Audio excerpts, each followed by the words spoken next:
ASID TV,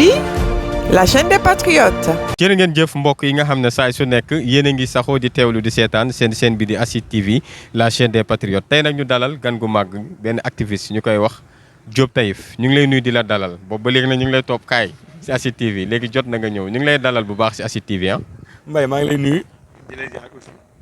bon di nuyu mbokki internet yi xam ni ñi ngi bëggee ASID TV la chaîne des valeurs la chaîne des patriotes bon di xaar rek xam naa ni wër gi yàgg na mais xam naa tey la ko suñu borom dogal. mais Diop Macky Sall gis nañ ko mu dem fi nga xam ne visite privée démb Touba en tant que activiste ban jàngat nga si am. te bu njëkk buy dem Touba dañ koy teeru mais bi yoon dem Touba bi dafa jaar ci suuf de. su ko neexee def ko de waaye war naa xoolaat boppam parce que foo daan dem di génn publiquement ñu lay tàccu tey nga fay dem di lëndëmtu di dox guddi li olof Njaay di wax rek ab jeeg daal jeeg bu baax bëccëg lay dox waaw mais nit ñi di ko gis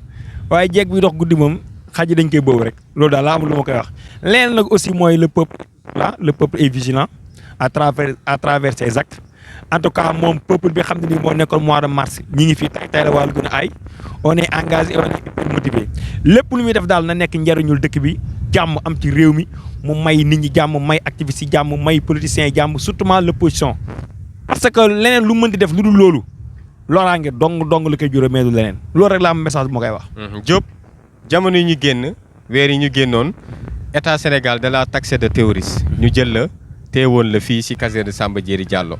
mujj bi nga dund si ay jafe-jafe yu metti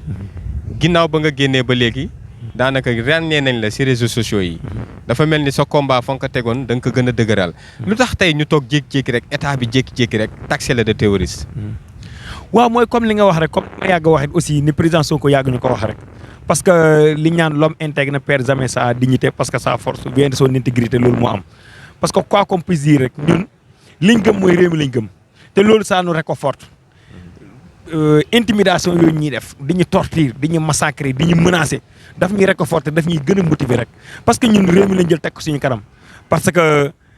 héritage bi ñu am moo tax parce que héritage bi dañ ko war a préserver te l'avenir de ce pays appartient à la jeunesse ñun taxawaay bi ñu am rek lañ mën a am mënuñu am beneen taxawaay te on ne changera jamais et on compte pas à changer Macky Sall nag li nga koy wax rek mooy lan mooy arrestation yooyu muy def arrestation arbitraire yooyu muy def parce que ñun moom lañ dund ni koy Guy Marius Sagna di ko dundee ni koy activiste di ko dundee ñun dañ cee jaar dund ci mu metti loolu nekk ay tartar bon avec philosophie nag lañ ko dundee peut-être nag ñi may yërëm mooy ñi xam ne ni des incompris parce que am na ñoo xam ne nii comprendre ñu dëgg-dëgg lan moo war a suñu combat lan moo ñu motiver parce que da ngay ànd ak da ngay daje ak nit ñu naan la ay dem leen liggéey yi da ngeen di perte seen temps Macky Sall li mu bëgg def dana ko def institut yooyu loolu ñooñu ñooy les incompris mais ñun ñi nga xam ne nii l'avenir du pays nous intéresse lépp loo xam ne nii nit da koy def di piétiner droit jàmbur day xañ nit ñi seen àq ak seen yelleef dañ koy jóg taxaw opposé ko ci góobee nag dañ koy gar parce que def nii jeexal la comme li nga wax moo am loolu moo ñu yóbbu ñu camp Abdou Diassé torture ñu fa yóbbu ñu devant la sûreté urbaine si commandant Sankara après ñu auditionné ma accusé ma de terroriste comme ni nga ko waxee yàlla seetal ma ak tawfeex parce que yàlla ku mu bëgg suturaal moo ñu suturaal. ñoom yan acte nga def ba tey ñu activé leen ba terroriste dafa am loo leen wan ba ñu gis ne yow terroriste nga wala lan. waaw xam nga li suñu borom wax rek laa hawla wala quwwata illa billah gis nga nguur yàlla moo ko yor doole yàlla moo ko yor gis nga suñu borom bi mu sàkkee doomu aadama da koo tegal bis bi mu war a faatoo bi mu sàkkee doomu aadama da koo tegal wërsëg bi mu war a am ñoom peut-être seen gis-gis mooy lan mooy après les événements de mars. après l'affaire Barthélémy Diaz bon ñu taxaw suñu taxawaay bi ñu gis ko ci réseaux sociaux yi gis ko ci média international bi France 24 TV5 peut-être ci lañ commencé nekk cible état bi boo tax loolu bettuñu woon diiku ci lañ ñu jàpp accusé ñu de terroriste comme ni nga ko waxee ne ñoom maa filmé camp Abdou Diassé bi te ma Serigne Faye yàgg naa def yooyu activiste bi mu jàpp da lay torture activiste bi mu jàpp da lay massacrer loolu moom ay faits la yoo xam ni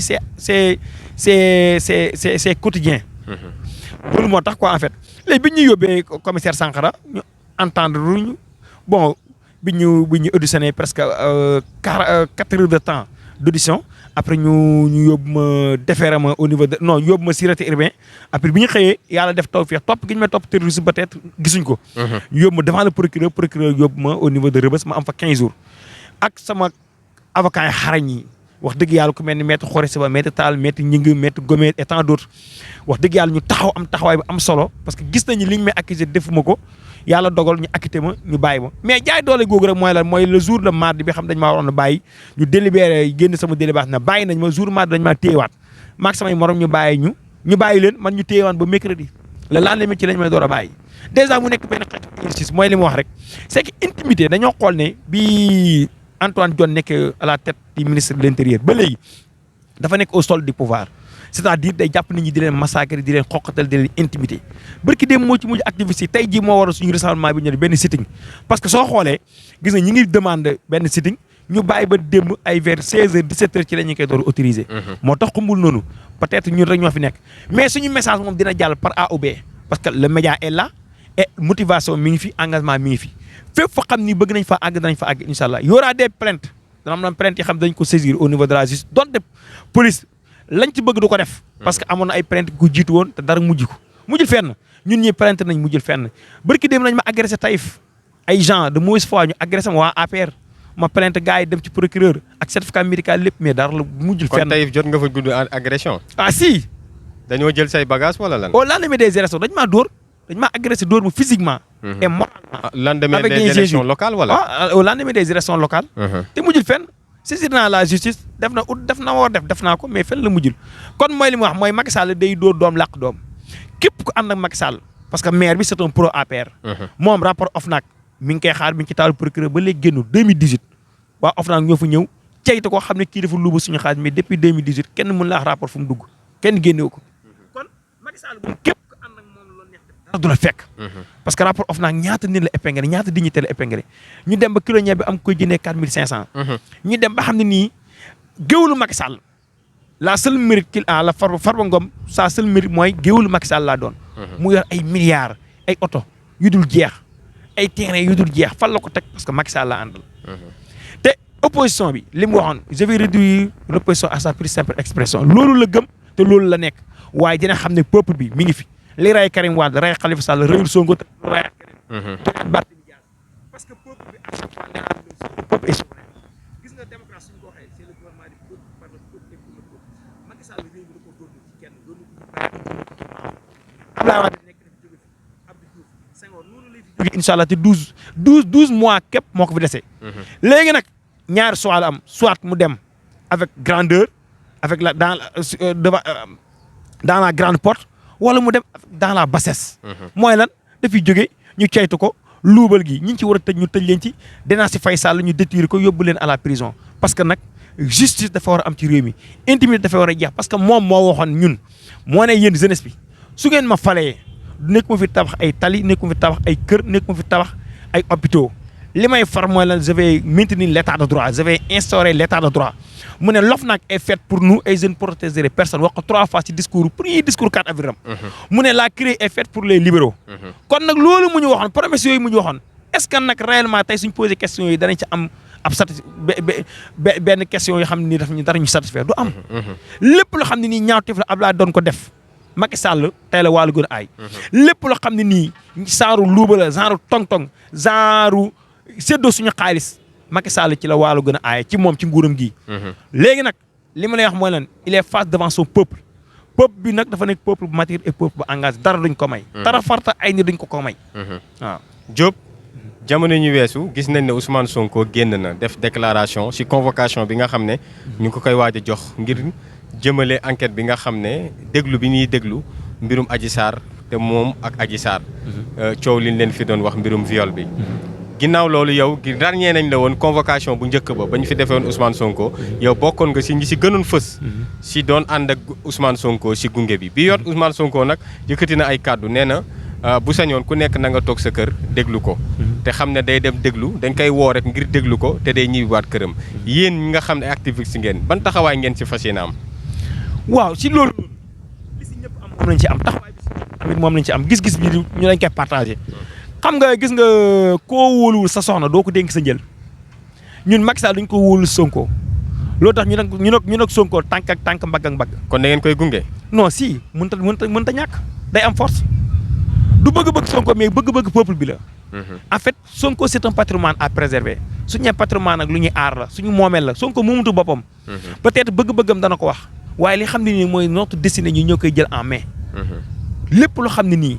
Macky Sall bëgg na koo def na nekk jàmm ci moom. nekk jàmm ci Sénégal. sinon musiba rek la ko jural. loolu moo am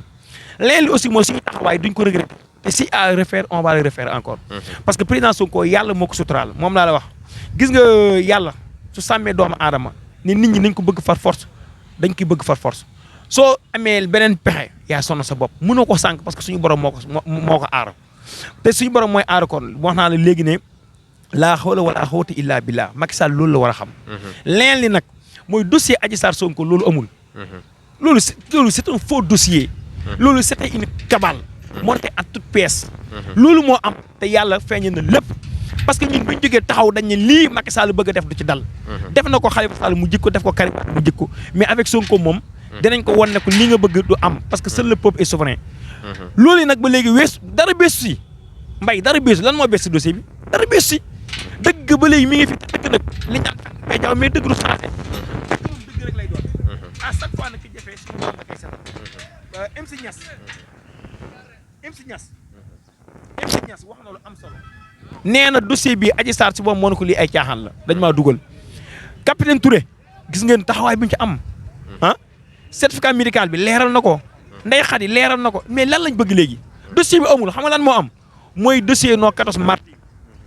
martyrs yi moom moo am na ko Macky Sall leeral ñan ñoo leen rey na ko leeral xam naa li ma 800 yi xam dañ cee blessé 200 personnes ñi blessé na leen leeral ñan ñoo leen blessé ñu indemniser loolu moo li am solo ak li xam ne ni milliards yi xam ne nit ñi ñàkk nañ ko mu nekkoon seen xaalis l'argent du contribuable ñu yàq seen xaalis te du mujj fenn loolu la war a leeral mais ay dossier Adji Sarr dossier Sonko loolu c'est un dossier vide te peuple bi transféré na pare Sonko dañ koy accompagner A ou B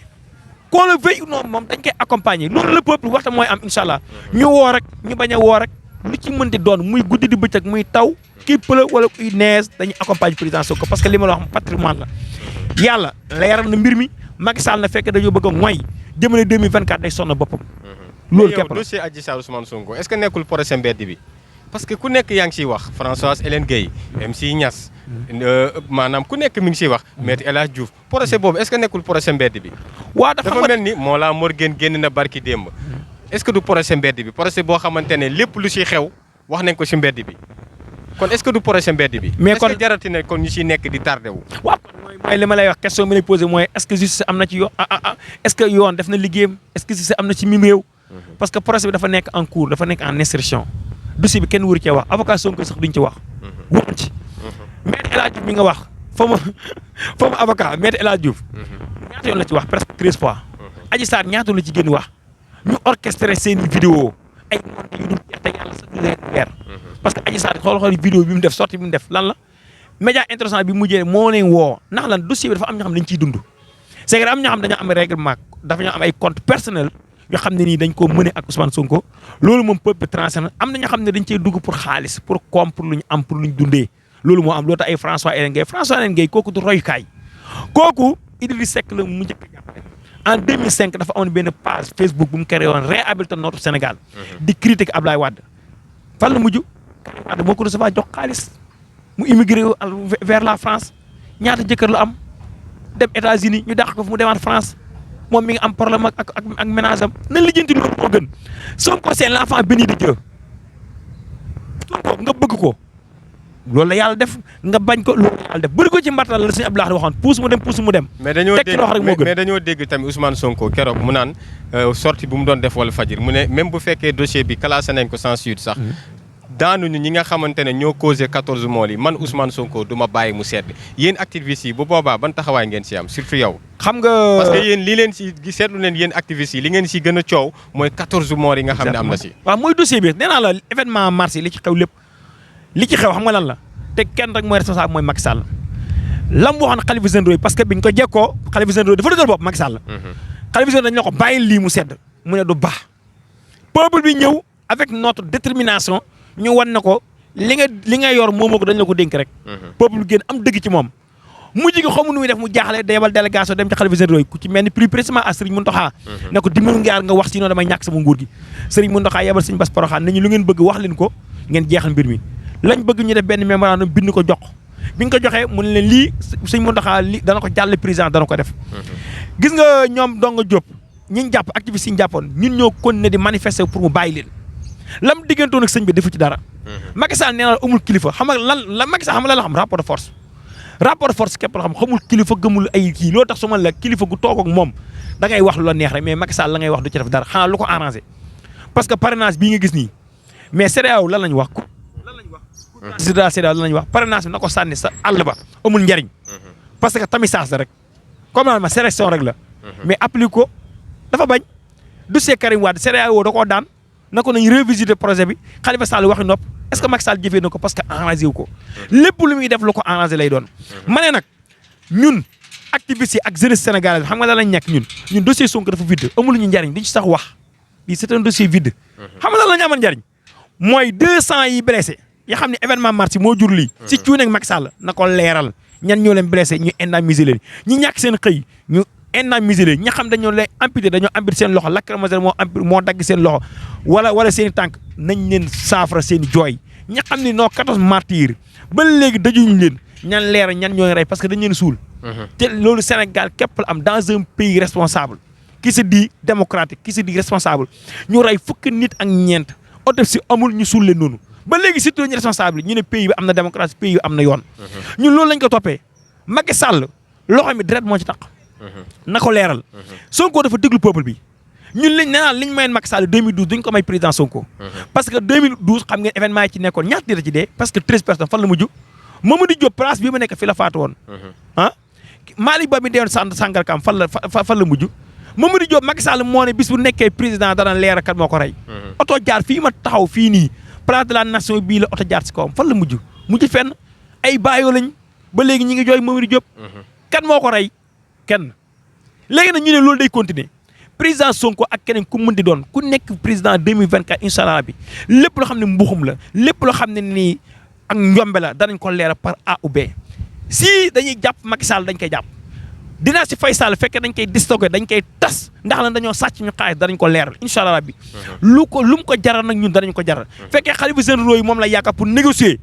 président Sonko neen du négocier loolu la gëm nee naa la Macky Sall président Sonko dafa déglu peuple xam nga li neex ci njiit mooy nga déglu sa peuple lañ wax say bëgg-bëgg peuple lañ wax nga nekk ca moom nee na ginnaaw yàlla mi ko sàkk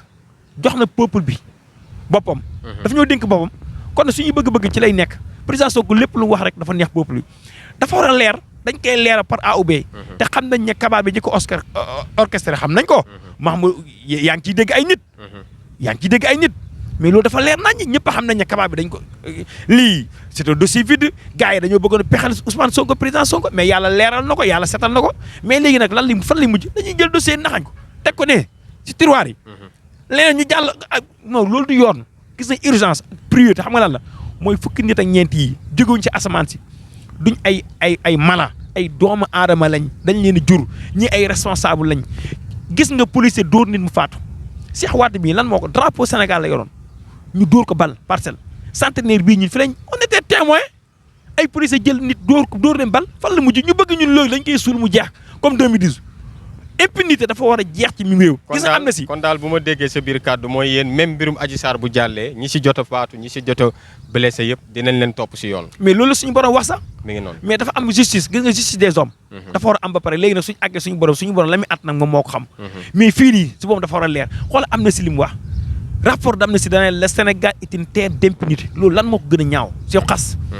kon loolu tax su ma dégg ñaan mooy ay président CEDEAO ay président Union africaine loolu amuluñu njariñ xam nga lan moo am njariñ nan leeral njombe yi nekk si réew mi. parce que nag nga am góom robaare nga bokk fi naan da ngay faj as picc si jàmbur man loolu si Macky Sall képp laa ko gisee. jërëjëf Diop CEDEAO bi nga tudd sa biir waxtaan la ñuy tëjee waxtaan bi muy lu jëm si mbirum CEDEAO kàddu yi nga xam ne yëkkati nañ ko jëmale ko si parrainage bi. wax ne parrainage bi état bi na ko jéem a xool nu mu ko defaraatee. ba nga xamante ne képp koo xam ne bëgg nga bokk si élection nga bokk si te duñ la gàllankoor. boobu ba léegi gis nañ ne état Sénégal fu mu téye woon fa la téye ba léegi. bàyyiwul li nga xam ne CEDEAO loolu la ko digal yéen itam activistes yi ngeen génn si di si coow ba mujj bi ñu am ñu si jotoon teg loxo. parrainage bi ban jàngat nga si am. waaw parrainage avant tout d'abord damay féliciter maître Tine parce que moo njëkk a porte combat bi Macky Sall parce que parrainage moom tamisage rek la tame bu muy lay képp la. Macky Sall moom nee naa la mooy la ma waxoon je vais réduire l'opposition à sa plus simple expression loolu la gëm ba léegi. te loolu moom ça ne passera pas gëm naa nag ku dem fu mu doon nii jàmm la ràcc. parce que yii muy def yëpp xam na ne léegi la souveraineté appartient au peuple. gis nga parrainage bi même su amee laa de Macky Sall du ñu tànn kan lay bëreel loolu am lum ci bañul ñun duñ ko ci bañ peuple moom mooy décider te le peuple est souverain mooy li ma wax parce que quoi qu'on puisse dire décision CEDEAO da ko war a appliquer lu tax CEDEAO bi mu jël décision nañ embargo Mali mu embargo ko mu appliqué ko directement mooy naa la Macky Sall lépp loo xam ni da koy def rek lu ko arrangé lay doon lépp loo xam ni gis boom du ko def te parrainage bi imaginez je lance un appel nag aussi aux patriotes et aux Sénégalais waa APR waa Benno Bokk Yaakaar ñi ngi wër ci dëkk àll yi surtout naan leen dañuy ut ay projet joxal mi seen carte d'identité ak naan leen Sonko moo ñu fi jabal ay patriotes lañ dañuy ut parrainage na ngeen yeewu bu baax a baax a baax Pastef yebul kenn fenn di laaj ay carte d'identité pour parrainage bi loolu il faut que ça soit clair amul benn financement bu ñu joxe jóge ci nguur bu ngeen joxe seen benn carte d'identité loolu damay rassurer le peuple parce que gars yi fu loolu la ñu wax ñi ngi wër ci koñ yi di dem ci quartier yi naan leen waa Pastef moo ñu yónni Sonko moo ñu yónni ak ay affaire financement et jox nañ seen carte d'identité képp nga jox seen carte xam ne da ngeen a parrainé Macky Sall te képp ku parrainé Macky Sall yaa ngi doole góor jigéen parce que nag député yii ñu am député yi góor jigéen lañ ñoom dañuy promouvoir l'homosexualité parce que loi bi xam ne xalifa généraux dañoo bëggoon ñu woote ko loi bi xam ne ànd sàmm jikko yi moo ko téewoon porté ko député yi Macky Sall neen duñ ko voté parce que Macky Sall bëgg ko kon ñoom nee nañ ay député yi Macky Sall lañ parce que ñoo koy wax ñoom dañu député du peuple déedéet dañ naan député Macky Sall léegi nag li ñu jëm mooy ay législatives dañoo bëgg nag Macky Sall ñu am la cohabitation avec Macky Sall parce que loolu képp mooy tax Macky Sall xam boppam xam ne li mu yor moomu ko dañ koo dénk